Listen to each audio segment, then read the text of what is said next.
자들 중에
전능하사 천지를 만드신 하나님 아버지를 내가 믿사오며 그 외아들 우리 주 예수 그리스도를 믿사오니 이는 성령으로 잉태하사 동정녀 마리아에게 낳으시고 본디오 빌라도에게 고난을 받으사 십자가에 못 박혀 죽으시고 장사한 지 사흘 만에 죽은 자 가운데서 다시 살아나시며 하늘에 오르사 전능하신 하나님 우편에 앉아 계시다가 저리로서 산자와 죽은 자를 심판하러 오시리라.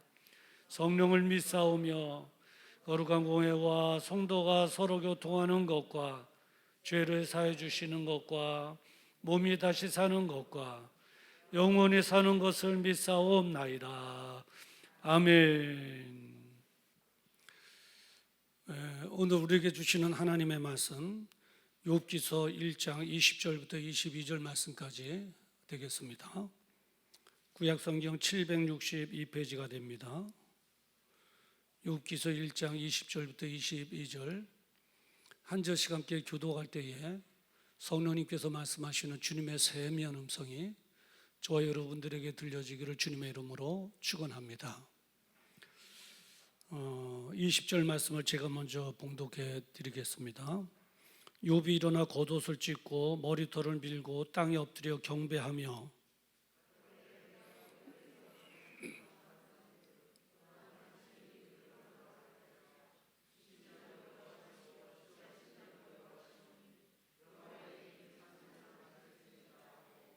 이 모든 일에 욥이 범죄하지 아니하고 하나님을 향하여 어리석게 원망하지 아니하니라. 아멘. 오늘 이 본문의 말씀을 가지고 우한을 멈추게 하라라고 하는 제목으로 함께 은혜를 나누고자 원합니다. 오늘 설교 제목이 우한을 멈추게 하라라고 하는 제목인데, 그래서 우한이라는 것이 뭔가 뜻을 한번 찾아봤어요. 그랬더니 이제 이러한 의미가 담겨져 있습니다. 집안에 복잡한 일이나 그리고 환자가 생겨서 나는 걱정이나 근심, 이게 우환이다 이렇게 말하고 있습니다. 그런데 우리가 기억해야 될 것은 믿음의 가정에도 이러한 우환이 있을 수 있다는 거, 우리는 이거를 인정해야 됩니다. 우리가 햇볕도 예수 믿지 않는 사람이나 예수 믿는 사람이나 햇볕도 공평하게 쬐고 있잖아요. 공기도 같이 똑같이 마시고 있잖아요. 그렇듯이 살아가는 데 있어서 실패하는 것도 예수 안 믿는 사람도 실패하듯이 예수 믿는 사람들도 실패할 수도 있고, 예수 안 믿는 사람들이 건강을 갑자기 잃듯이 예수 믿는 사람도 갑자기 건강을 잃을 수도 있다고 하는 거예요. 그런데 세상 사람들과 우리가 다른 것은 뭐냐면, 예수 믿는 하나님의 사람들에게는 그 우한의 때에, 어려운 때에 도우시는 하나님이 계시다는 거, 이게 다른 겁니다. 우리를 도우시고 우리의 우한의 문제를 멈추게 해주시고 오히려 새로운 은혜를 주시는 우리가 믿는 하나님이 계시다는 거, 이게 다른 거예요. 믿으시기를 주님의 이름으로 축원합니다. 그렇다면 오늘 본문에 이제 욥을 통해서 욥이 어떠한 우환을 당했는가, 또 우환의 때에 어떤 태도를 취했는가, 그 결과가 어떤가를 우리가 하나하나 살펴보면서 은혜를 나누고자 원합니다. 자, 그러면 본문으로 들어가셔서 욥은 어떤 사람인가 할 때, 욥은 정말 믿음의 사람이었습니다. 믿음이 좋은 사람, 그러니까 좋은 믿음의 사람이었다, 이렇게 말할 수 있습니다. 본문 1절을 보면 하나님을 경외하여 악에서 떠난 자더라, 이렇게 기록하고 있습니다. 우리 성도들이 알아야 될 영적인 공식이 있습니다. 이 공식하면 이과생들이 많이 하는 수학에서나 있을 법한 공식인데요. 근데 우리 영적인 세계에도 그런 공적인 그런 공식이 있어요. 그 공식인지 뭐냐면 좋은 믿음 니꼬르 신앙 플러스 생활, 이거예요. 그러니까 신앙 플러스 생활 니꼬르, 그것이 좋은 믿음이라는 거예요. 그것이 좋은 믿음이라는 거예요. 이 수학 공식으로 이렇게 만들어 보면 이런 공식이 성립이 될 수가 있어요. 교회에서 아무리 봉사를 열심히 하고 그리고 전도를 열심히 한다 하더라도 거기에 걸맞는, 그 신앙에 걸맞는 생활이 뒷받침되지 않으면 좋은 믿음이라 말할 수 없다는 거예요. 그건 좋은 믿음이 될 수 없어요. 그래서 야고보서 2장 26절에 보면 이렇게 기록되어 있어요.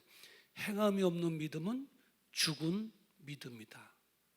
내가 나를 생각할 때 이 정도 믿음 생활이면 됐어, 이렇게 생각할지 모르겠습니다만은 생활이 따르지 않는 믿음은 좋은 믿음이 아니라는 거예요. 그냥 우리끼리 내가 착각하고 있다는 거예요. 그래서 욥의 믿음이 좋다는 것은 하나님을 경외했을 뿐만 아니라 악에서 떠난 자더라라고 한 것처럼 악에서 떠난 삶을 살았던 거예요. 그래서 욥의 신앙이 좋은 신앙이다, 이렇게 말을 했던 거죠. 자, 욥은 어떤 사람인가? 정말 좋은 믿음의 사람이었고요.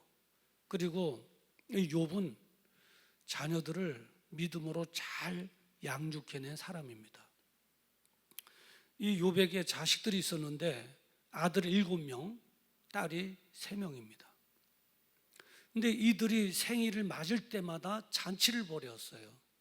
잔치를 벌이고 나면 그 끝에 항상 자녀의 숫자대로 하나님 앞에 예배를 드린 거예요. 자녀가 몇 명이라고 그랬죠? 10명. 아들이 7명, 딸이 3명. 자녀의 숫자대로 예배를 드렸다. 큰아들 나와라, 하나님 앞에 예배 드리고, 둘째 아들 나와라, 예배 드리고, 10번을 정성을 다해서 예배를 드렸다는 거예요. 그 이유가 있어요. 그 이유는 뭐냐면 이 아들들이 생일 잔칫날 영적인 긴장에서 풀어져서 혹이나 죄를 범하지는 않을까, 그리고 하나님을 떠나지는 않을까, 그런 염려에서 항상 잔치를 벌이고서는 숫자대로 예배를 다 드린 거죠.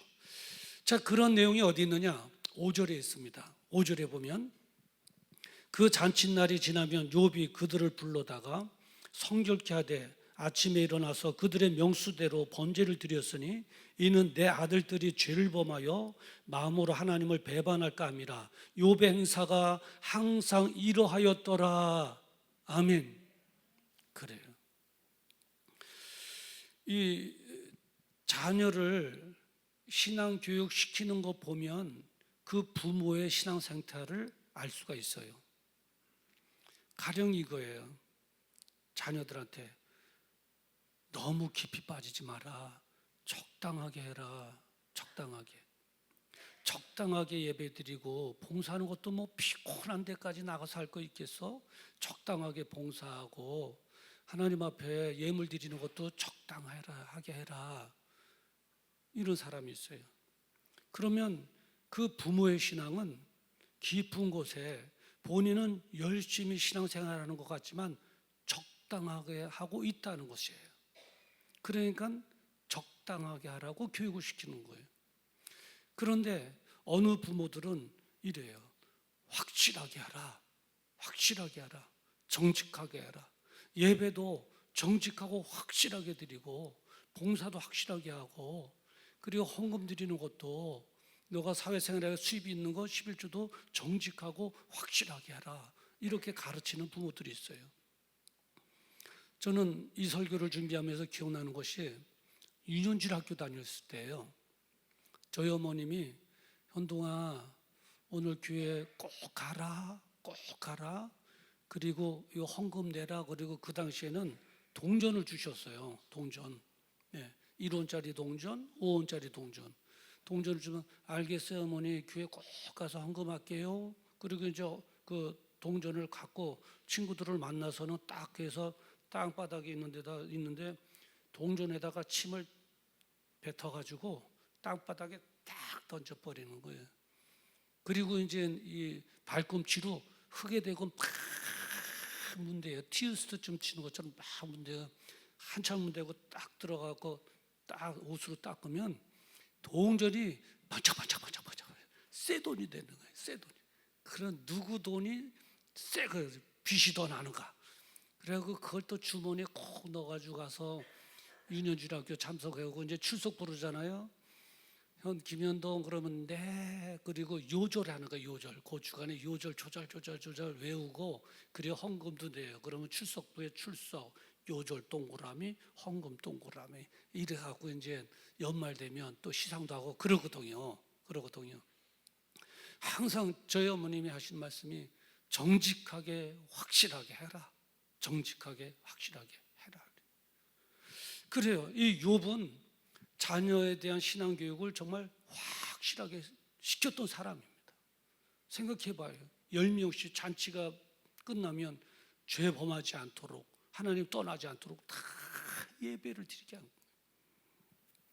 뿐만 아니라 욥은 어떤 가정이었냐면 부유한 그런 가정이었습니다. 부자 가정이었다 이거예요. 본문에 보니까 양이 7,000마리, 약대가 3,000마리, 소가 1,000마리, 암낙이 500마리, 일꾼들이 많았다 이렇게 기록하고 있어요. 3절 하반절에 보면 한마디로 이렇게 요약해서 말해주는데 이 사람은 동방 사람 중에 가장 큰 자라 그랬어요. 키가 몸집이 크다는 게 아니에요. 동방에서 가장 부자였더라 라고 하는 말씀이죠. 그래서 그 당시 욥이 가졌던 그 재산을 현재 시가로 환산하면 어떨까 하는데 자료가 참 없더라고요. 근데 귀한 자료를 하나 만났어요. 예. 근데 이제 현재의 우리 물가로 시세로 환산했을 때 얼마인가 할 때 이 소가 한 마리에 우리나라에서 한 500만 원 하잖아요. 한 마리. 그렇죠? 그러면 1,000마리면 얼마예요? 50억. 그리고 이제 양이나 낙타는 팔레스타인의 시세를 이제 접목시켜서 계산한 건데 양은 한 마리 약 16만 원, 11억. 낙타는 약 한 마리에 150만 원 해서 15억. 그리고 나귀는 한 마리에 약 60만 원 해갖고 6억.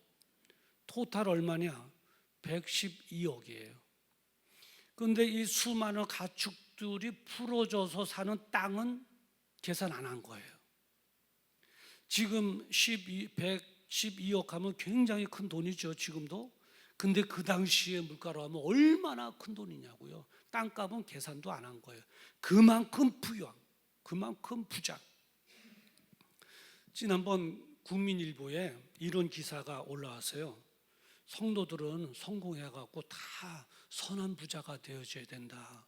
그리고 이제 그분의 주장은 뭐냐면 교회에서도 청년들에게 경제 공부를 시키고 정보를 공유하게 해서 어떻게 해서든지 돈을 많이 벌어 부자가 되어지게 해야 된다. 그래서 저는 여러분은 어떻게 생각하실런지 모르지만 저는 그 기사에 적극적으로 동감해요. 성공하고 돈을 많이 벌어서 부자가 되어야 돼요. 그런데 어떤 부자가 되어줘야 되느냐? 선한 부자가 되어줘야 된다는 거예요. 선한. 돈을 많이 벌었을 때 선한 일에 쓸 수 있는 사람, 하나님의 나라를 위해서 쓸 수 있는 사람, 선한 부자가 되어줘야 된다는 거예요. 저는 오늘 예배 참석한 여러분들이 크게 축복받아서 선한 큰 부자들이 되기를 주님의 이름으로 축원합니다. 그 이제 이 욥은 정말 좋은 신앙의 소유자였고요. 그리고 믿음으로 자녀들을 잘 양육했고요. 그리고 부유한 가정이었습니다. 그런데 이러한 가정에 우환이 찾아왔어요. 이제 지금부터 잘 들으세요. 이러한 부유한 믿음의 가정에 우환이 찾아왔는데 무슨 우환이 찾아왔느냐? 강도만 2번씩 당한 거예요. 강도만.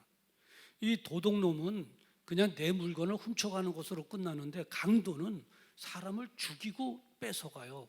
그래서 강도범이라고 그래요. 2번을 당했는데 15절에 보면 스바 사람이 갑자기 이르러 그것들을 빼앗고 칼로 종을 죽였나이다 그래요. 재물을 뺏고 반항하니까 종들을 칼로 죽이고 뺏어간 거예요. 17절에 보니까 갈대아 사람이 셋대를 지어 갑자기 약대에게 달려들어 그것을 빼앗았으며 칼로 종을 죽였나이다. 약대도 다 뺏어가고 대항하는 종들은 칼로 죽이고 강도를 2번 만났어요. 스바라고 하는 강도 하나 만나고 갈대아라고 하는 강도를 만나고 다 빼앗고 종들 다 죽고,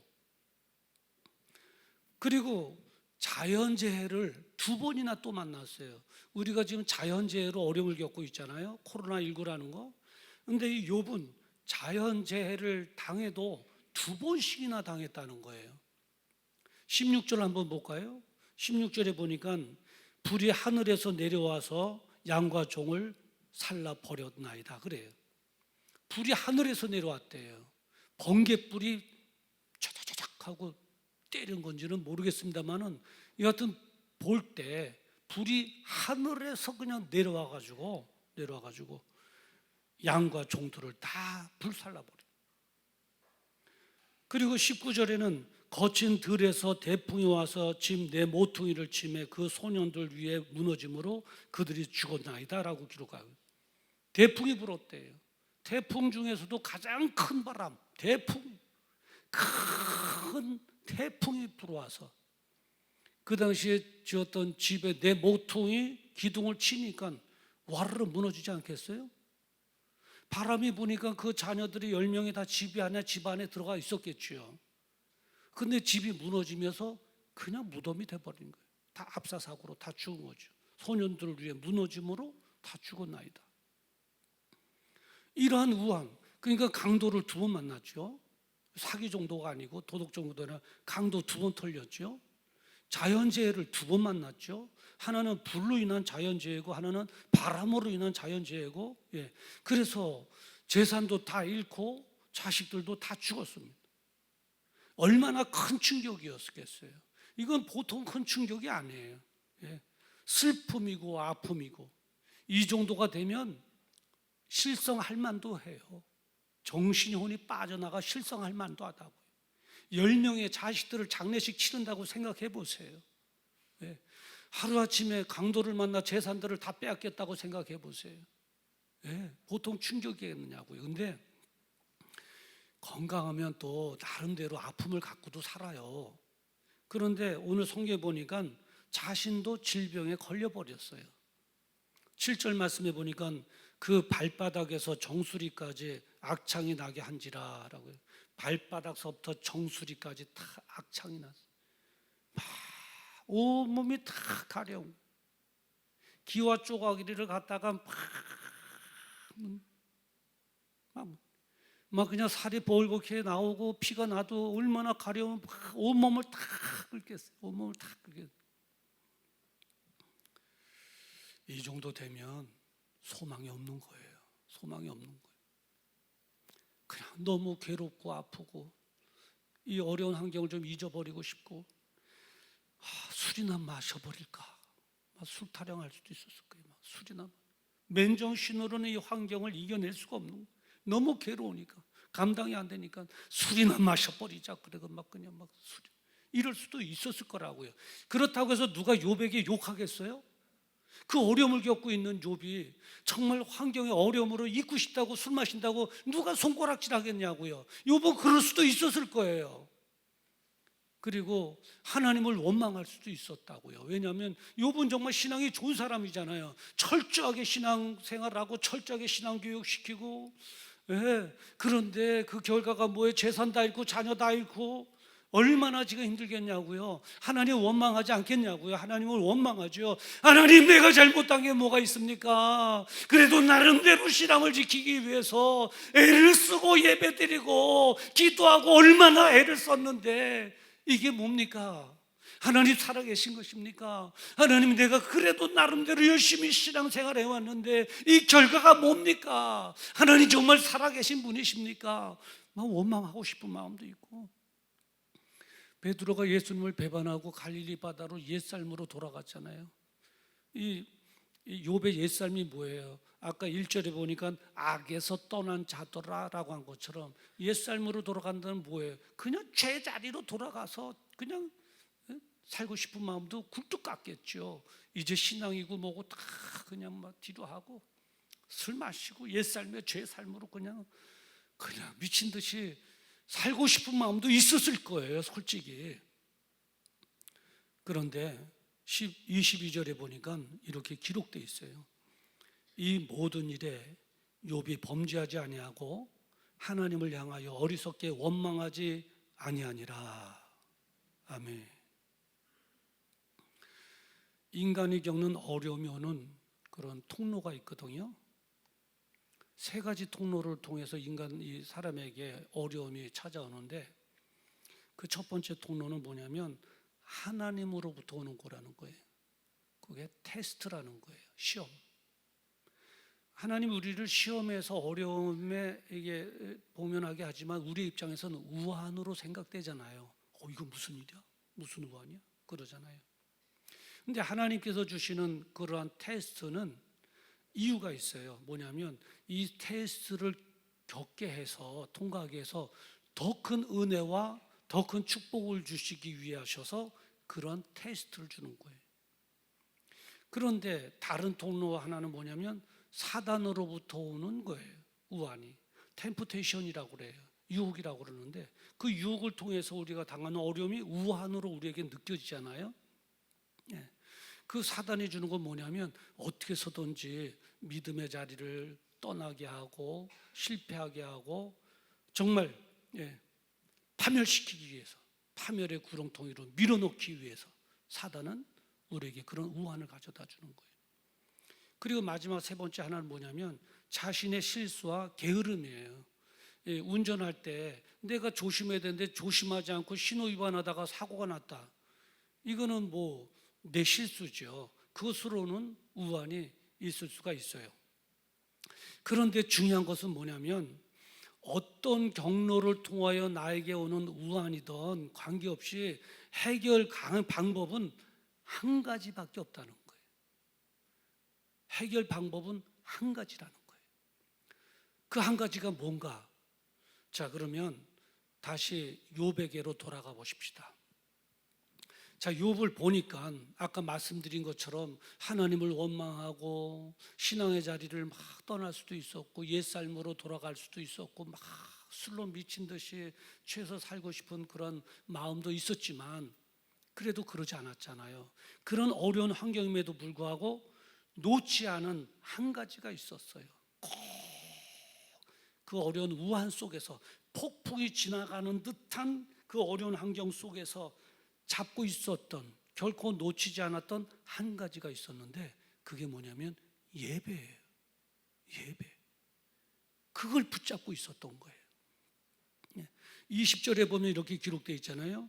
욥이 일어나 겉옷을 찢고 머리털을 밀고 땅에 엎드려 경배하며 라고 기록하고 있어요.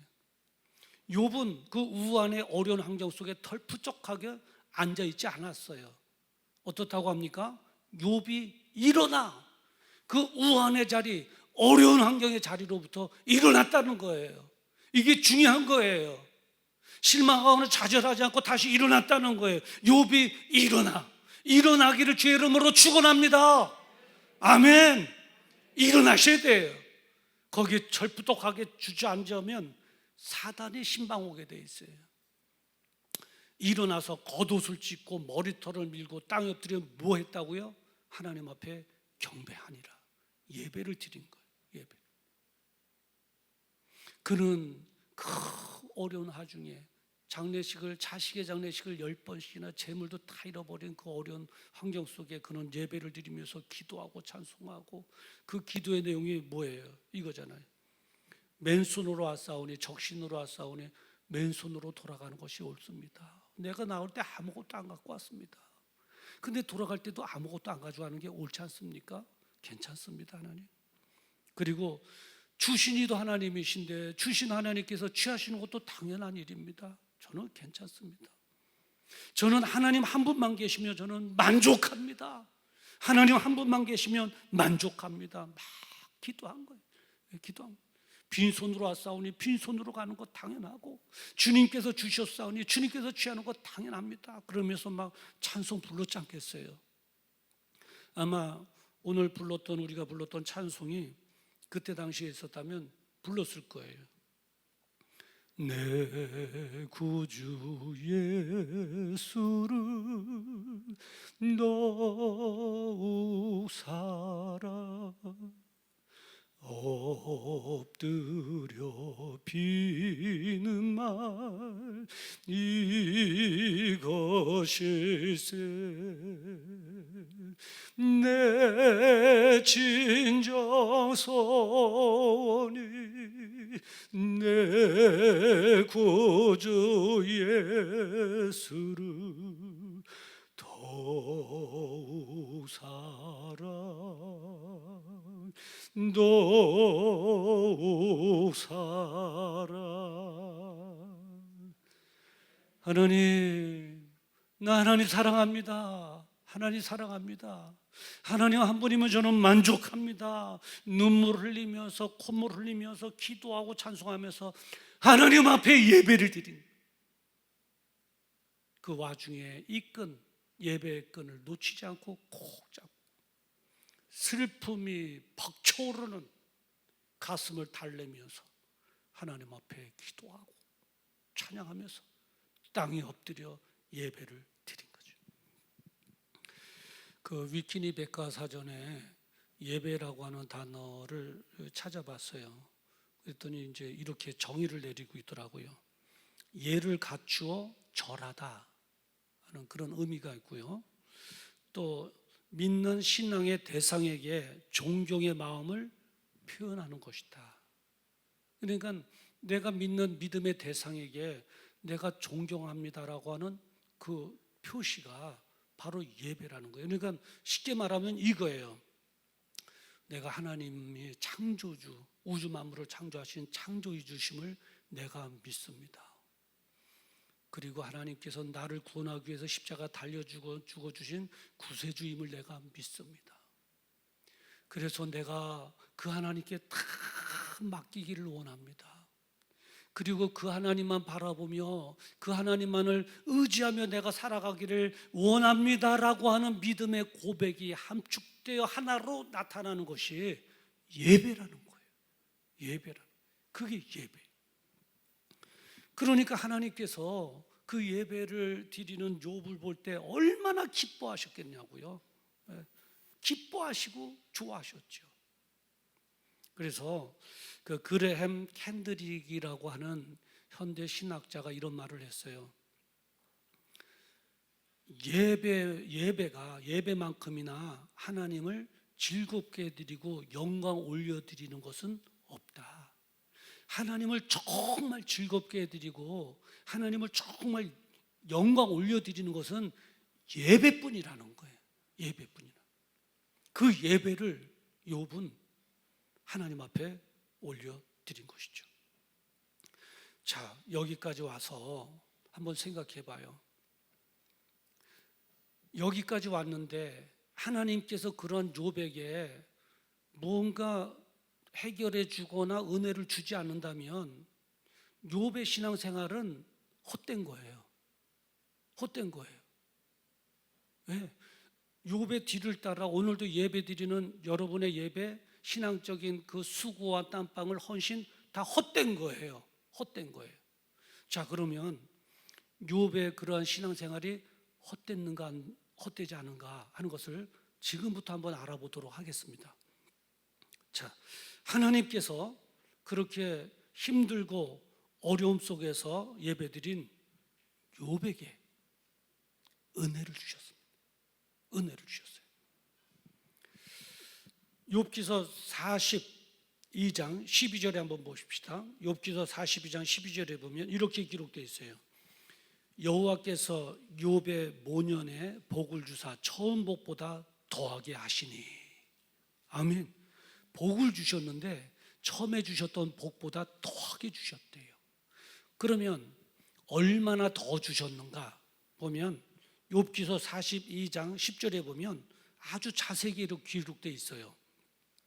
여호와께서 욥의 공경을 돌이키시고 욥에게 그전 소유보다 갑절이나 주신지라. 아멘. 갑절이라는 게 뭐예요? 두곱이라는 거예요. 갑절. 이만큼 있었는데 갑절로 주셨다는 거예요. 2배로 주셨다는 거예요. 예. 재물도 2배로 주셨어요. 재물도. 12절에 보면 그렇게 기록되어 있잖아요. 여호와께서 욥의 모년에 복을 주사 처음 복보다 더하게 하시니 그가 양 1만 4천과 약대 6천과 소 1천결이와 암낙이 1천을 두었고, 여기 보니까 처음에 가졌던 이 욥의 그 재물보다 정확하게 2배더라고요. 정확하게 2배. 집에 가서 한번 확인해 보세요. 정확하게 2배로 주셨어요. 뿐만 아니라 자녀의 복도 주셨어요. 자녀의 복도. 7남 3녀 13절 한번 볼까요? 또 아들 7과 딸 3을 낳았으며, 15절에 전국 중에 욥의 딸들처럼 아리따운 여자가 없었더라. 딸도 주셨는데 2배로 예쁜 딸을 줬나 봐요. 당대의 미스 코리아들이에요. 당대의 전국의 욥의 딸들처럼 아리따운 여자가 없었더라. 7명의 아들과 정말 예쁘게 생긴 3명의 딸을 또 주셨어요. 그리고 그 자식들에게도 산업을 다 주었어요. 5절 하반절에 보니까 그 오라비처럼 산업을 주었더라. 딸들에게도 오라비가 준 것처럼. 그러니까 재물도 2배로 주셨죠. 자녀의 축복도 해주셨죠. 그리고 건강도 이렇잖아요. 건강도 보니까 건강이 회복돼서 장수의 복도 주셨어요. 16절에 보면 이렇게 기록되어 있어요. 그 후에 욥이 140년을 살며 아들과 손자 4대를 보았고, 아들과 손자의 4대를 보았다는 거예요. 장수의 복이죠. 장수의 복. 장수의 복. 하나님 살아계신 분이신 줄 믿습니다, 여러분. 욥의 신앙이 헛되지 않은 줄 믿습니다. 네, 저는 얼마나 감사한지 몰라요.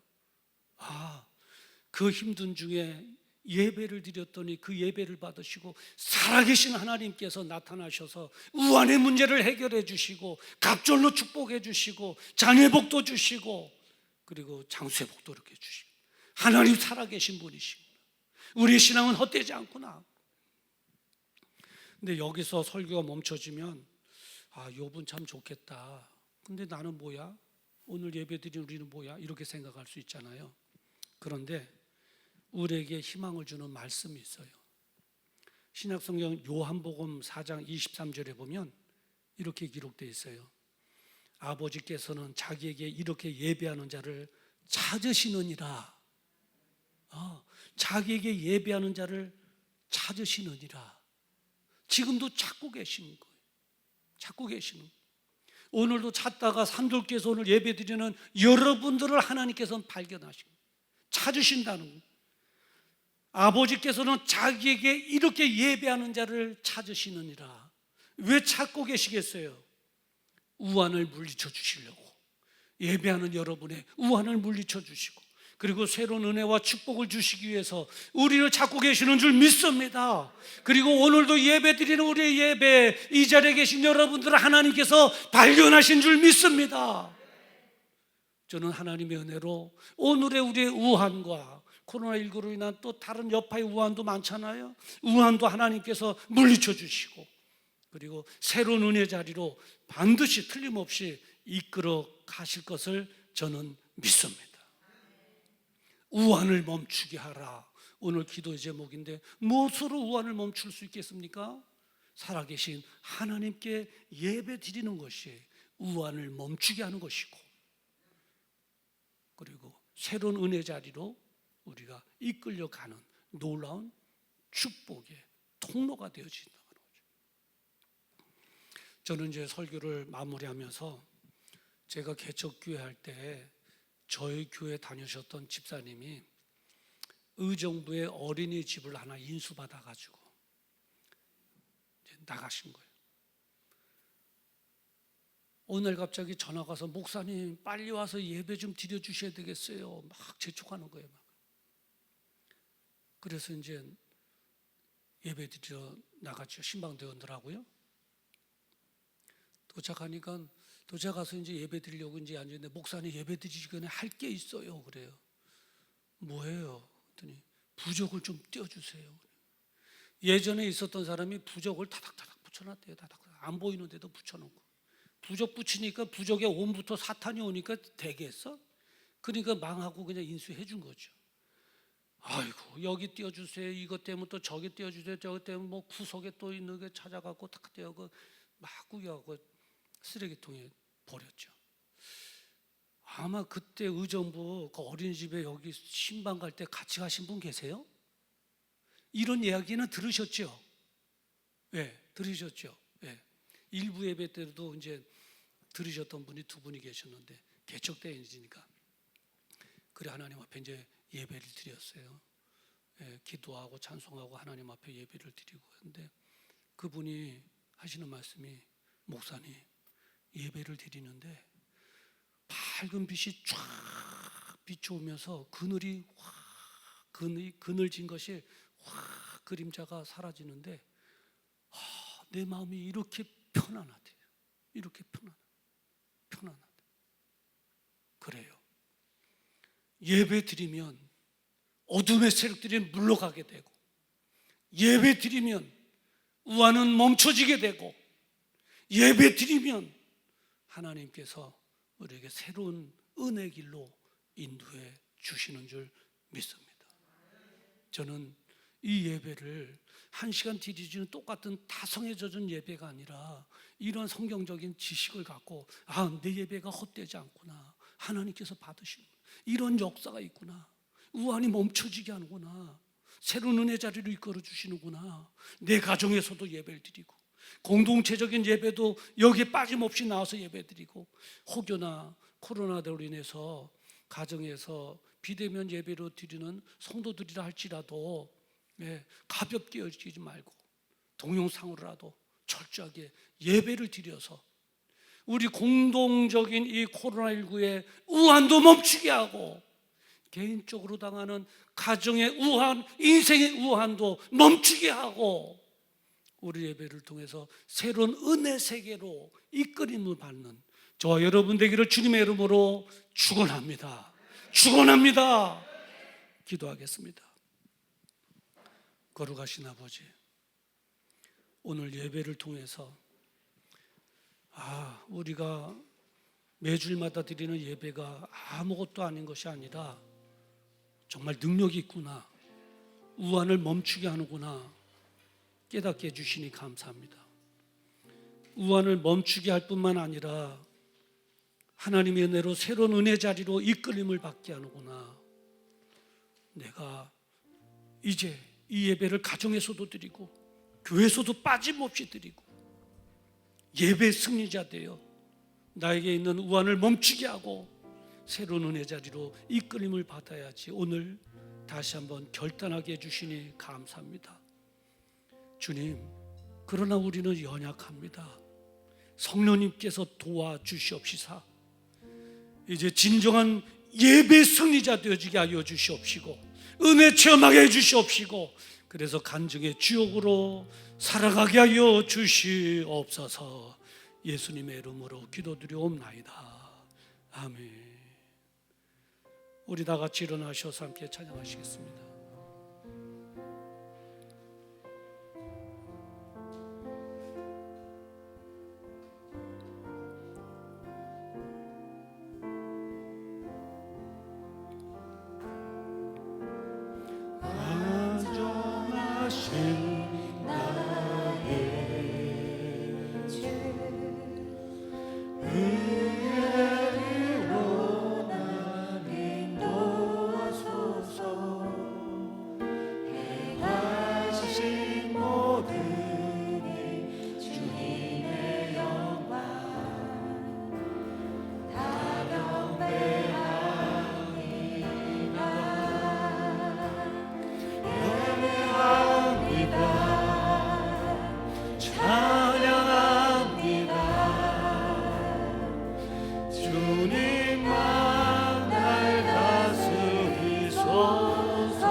우리 1절 다시 한번 완전하신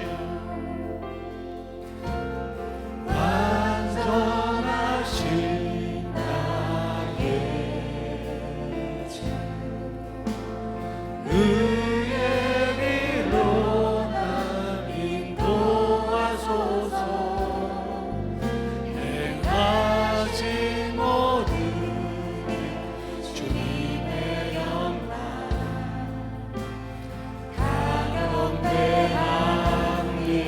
아멘. 예배합니다. 찬양합니다.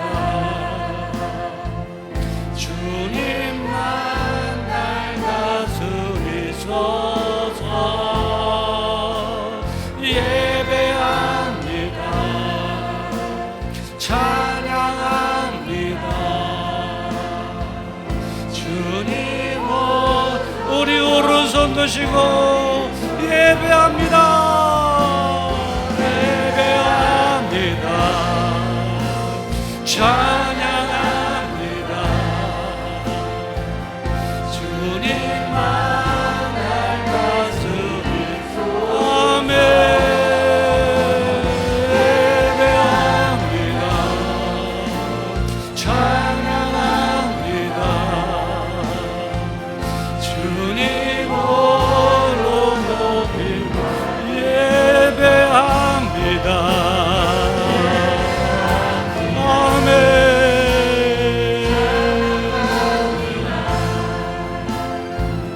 주님만 다스리소서. 예배합니다. 찬양합니다. 주님 홀로 높이고 예배합니다.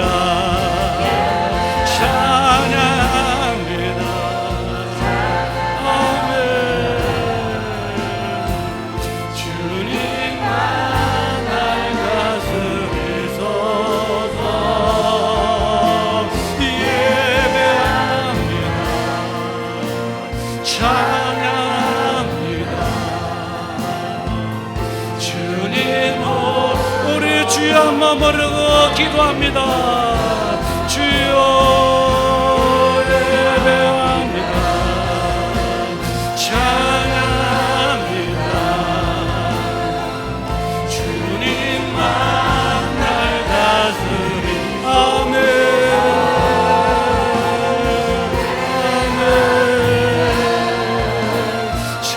찬양합니다. 주여 아버지 하나님이여 이곳에 인자하셔서 여자 하나님의 예배 받으시고 이제 이렇게 아버지 하나님께 예배드릴 자를 찾으신다고 하셨는데 오늘 예배드리는 우리를 찾으신 줄을 믿습니다. 이제 하나님의 우한의 예수님의 이름으로 멈춰지게 해주시옵시고 하나님의 대로 새로운 길로만 인도함을 받게 하여 주시옵소서. 가정에서 예배드릴 가정의 우한이 멈춰지게 하시고 기업장에서 예배드릴 때 기업장의 우한이 멈춰지게 하시고 이제 이제 하나님 나를 위해 기도할 때, 이 사회를 위해 기도할 때에 구원이 멈춰지게 하여 주시옵소서. 아멘 아멘 아멘 아멘 아멘. 주여 아버지 하나님의 의사를 돌리게 하시고 이제 하나님의 타성에 젖은 예배가 아니라 믿음으로 드리는 진리가 진정 드리는 예배가 되어지게 하시고 늘보다 하나님의 은혜로 없잖아 되어지게 부족함이 없도록 주여 아버지 하나님의 도와주심을 간절히 바라오는 아버지 하나님 도와주시고 역사하시고 이제 하나님 안전의 남도 승리하게 하여 주시옵소서. 아멘 아멘. 예배합니다.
거룩하신 아버지, 다시 한번 은혜 주셔서 깨닫게 해주시니 감사합니다.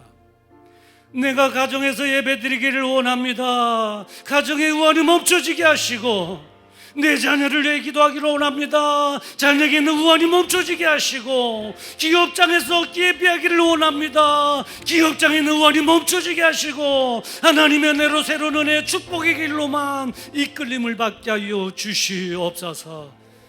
환자들을 위하여 기도합니다. 주님의 능력의 손으로 안수하여 주시옵시사 나음을 얻게 하여 주시옵소서. 치료되어지게 하여 주시옵소서. 회복되어지게 하여 주시옵소서. 예수님의 이름으로 명하노니 통증은 물러갈지어다. 통증은 물러갈지어다. 나음을 얻을지어다. 아버지 건강 회복하여 남은 세월도 하나님 영광을 위하여 힘있게 살아가게 하여 주시옵소서. 이제는 우리 주 예수 그리스도의 은혜와 하나님 아버지의 무궁하신 사랑하심과 성령님의 감동감화 내주교통 역사 축복 인도하심, 나는 연약하오니 성령님 나를 도우셔서 진정한 예배자 되어지게 하여 주시옵소서. 마음에 다짐하고 돌아가는 사랑하는 성도들의 그 생애 위에와 그들의 자녀와 가정 그리고 생업 위에 이 나라와 민족 위에와 선교사님들의 사역 위에 그리고 예배가 예배되도록 섬기는 각 팀들의 사역 위에 지금으로부터 영원토록 함께 있을지어다. 아멘.